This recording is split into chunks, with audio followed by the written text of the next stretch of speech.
With just 2 weeks to go until the midterms, all eyes are on Georgia. Voters there are choosing both a senator and a governor. The governor's race is a rematch between Republican Brian Kemp and Democrat Stacey Abrams. It's a battle that voters on the left hope will turn the Peach State from purple to blue. Matt Galka reports from Atlanta. Democrat Stacey Abrams almost pulled off the win here in Georgia just 4 years ago, and since then, the Peach State has sent 2 Democratic senators to Capitol Hill. But this time around, Brian Kemp is polling ahead pretty consistently, and he's pretty popular around here in Georgia. Still, anything can happen with just 2 weeks to go. To the next governor of Georgia, Stacey Abrams. In the search for support, Stacey Abrams traveled to deep red Cherokee County, about an hour north of Atlanta. Polling suggests she needs help with a real clear politics average showing Brian Kemp with a 7-point lead. The incumbent has hit Democrats hard on record inflation and high prices throughout the election cycle. They're mad about gas taxes. They're mad about how much they are spending now at the grocery store, even if they can find supplies. They're worried about the supply chain bottleneck as small business owners, and they're worried about the federal government spending more money when we have 40-year high inflation right now. While Georgia Democrats saw an opportunity to fire up their base after the decision to overturn Roe v. Wade, recent comments by Abrams linking abortion to inflation threw some water on that hope. Having children is why you're worried about your price for gas. It's why you're concerned about how much food costs. For women, this is not a reductive issue. You can't divorce being forced to carry an unwanted pregnancy from the economic realities of having a child. Now you have the Democratic Party that's using the economy, which in large part is driven by their own policies, as justification for abortion on demand. Still, Abrams hasn't shied away from making the issue a central theme. If you are a woman, he has attacked the very nature of our ability to be self-governing.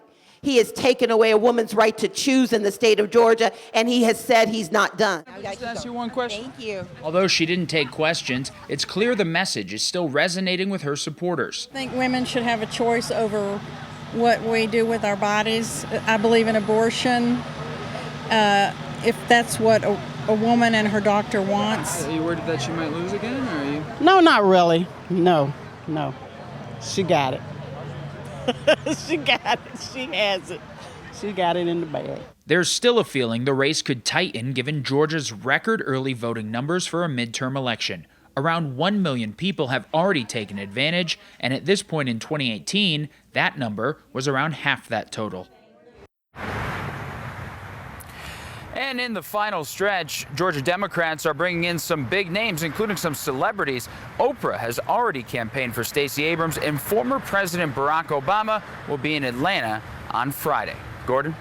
Well, let's look at the dramatic increase in early voting from 2018. It's more than double. So who does that help, and what does it tell us about the overall election? Well, I think if you're a Democrat in Georgia and you're looking at those numbers right now, you're probably very encouraged because early voting typically skews left, where a lot of Republican voters, they like to vote on Election Day. But that's also a little misleading because it's not like Republicans are telling their supporters to stay home. Plenty of Republicans are voting early. So I think if you're a Democrat, you probably think you're in better shape, especially if these numbers keep pace with a presidential year, this being a midterm year. You don't usually see numbers like this, so you're encouraged. But I think Republicans, maybe they're a little worried, but at the same time, they know they're getting votes too. So I think both parties are pretty happy today. All right. Well, Stacey Abrams she's certainly known for turnout the vote and for voter registration.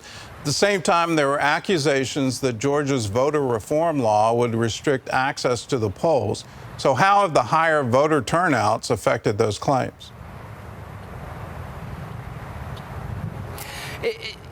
If you're a Republican in Georgia today, you're probably sitting around saying, and a lot of them have already said, I thought we were told that our bill was going to suppress the vote, and here we are breaking numbers, or breaking records. It's a hard point to argue against, but we did talk to a voting rights group yesterday that said, look, we are happy about the numbers. We're doubling from 2018 for early voting.